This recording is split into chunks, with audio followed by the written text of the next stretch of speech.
Have you ever protected a celebrity's privacy without them knowing? My daughter collapsed at school when she was 8. By the time I got to the emergency room, the doctors said she needed immediate surgery for a brain tumor we didn't even know existed. The procedure cost $25,000 upfront, and our insurance had been canceled the week before because I couldn't afford the payments. What made it even worse was that my husband had died from the exact same type of tumor 3 years earlier because we couldn't afford his treatment either. The doctors said it was genetic, and I'd been living in terror that it would happen to my little girl too.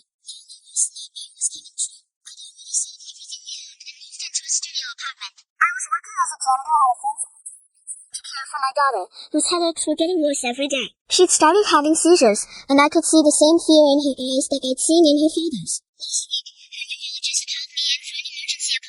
The tumor was growing faster than they expected. If she doesn't get this surgery within 48 hours, the damage could be irreversible, he said. We were still $18,000 short despite borrowing from everyone I knew. My husband's wealthy parents had cut us off after he died because they blamed me for not getting him better medical care. My own parents had disowned me years ago when I dropped out of college to take care.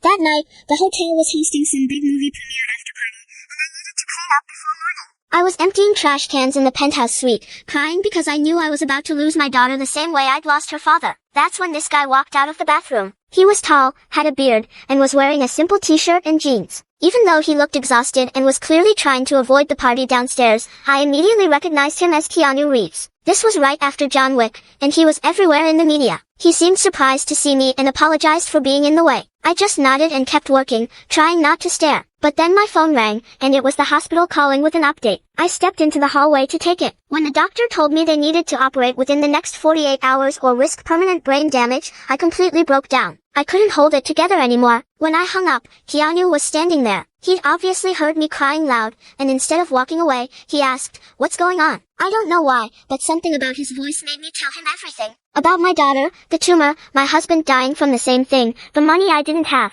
I felt pathetic explaining my problems to a movie star, but he just listened. Then he did something I'll never forget. He pulled out his phone, made a quick call, and said, "I'm taking care of it." "What hospital?" When I told him, he gave someone the hospital's information and said to pay for whatever my daughter needed. I literally fell to my knees thanking him, but he just helped me up and said, "I lost my family and couldn't save them, but maybe I can help you save yours." He handed me some cash and told me to go and stay with your daughter. I raced to the hospital and got there just as they were prepping my daughter for surgery. I was able to hold her hand and tell her everything would be okay before they took her in. As they were wheeling her in, a nurse handed me an envelope. Inside was a note that simply read, "A small gift from K.R." It was some cash. 6 months later, my daughter is running around like any normal kid. I never told anyone who helped us. Some things are meant to stay private.